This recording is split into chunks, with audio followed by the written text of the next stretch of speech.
అమరావతిలో మొట్టమొదటిసారిగా నిర్వహించిన జగన్నాథస్వామి రథయాత్ర కన్నుల పండువగా సాగింది. సీఎం చంద్రబాబు ముఖ్య అతిథిగా పాల్గొని స్వామివారి రథాన్ని లాగారు. ముందుగా సీఎం చంద్రబాబుకు ఇస్కాన్ పెద్దలు ఘన స్వాగతం పలికారు.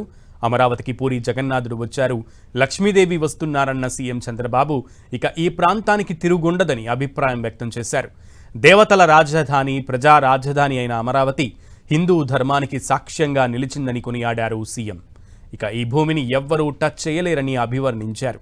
ప్రజలకు ప్రశాంతత, మంచి ఆరోగ్యం కోసం రాష్ట్రంలో ఆధ్యాత్మిక శోభ పెంచుతామన్న సీఎం త్వరలోనే 5,000 దేవాలయాలు నిర్మించి దేశ సంస్కృతి సాంప్రదాయాలు కాపాడే ప్రయత్నంలో భాగస్వాములవుతామని స్పష్టం చేశారు.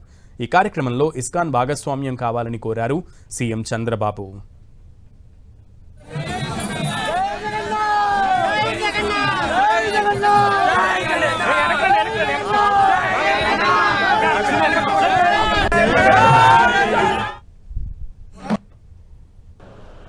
భారతదేశ చరిత్రలో జగన్నాథ రథయాత్రకి ఎంతో ప్రత్యేకత ఉంది.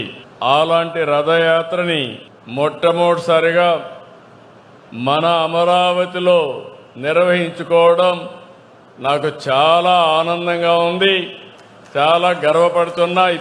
రాబోయే రోజుల్లో జగన్నాథుడు వచ్చారు, లక్ష్మీదేవి వస్తుంది. ఇక్కడ అమరావతికి తిరుగు లేదు, తిరుగుండదని మరొక్కసారి మీ అందరికీ విజ్ఞప్తి చేస్తున్నా. అమరావతి ప్రజా రాజధాని, అమరావతి దేవతల రాజధాని, ఈ రెండు కలిసిన ప్రదేశం మన అమరావతిని మరొక్కసారి మీ అందరికీ గుర్తు చేస్తున్నాను. దీనికి ఒక స్థల మహత్యం ఉంది. ఆ స్థల మహత్యాన్ని ఇంకా పెంచాం. దేశంలో ఉండే అన్ని దేవాలయాల్లో పవిత్ర మట్టిని, పవిత్ర జలాశయాల్ని అక్కడ పూజ చేసి ఇక్కడ తీసుకొచ్చి ఈ భూమిని పునీతం చేశాం.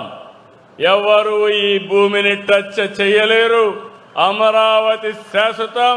ఈ అమరావతి రోజు రోజుకి ప్రపంచ ఖ్యాతిని పెంచే నగరంగా తయారవుతుంది. తెలుగు వారికి అవకాశాలు కల్పించే కల్ప తల్లి అవుతుందని చెప్పి కూడా నేను మీకు తెలియజేస్తున్నా.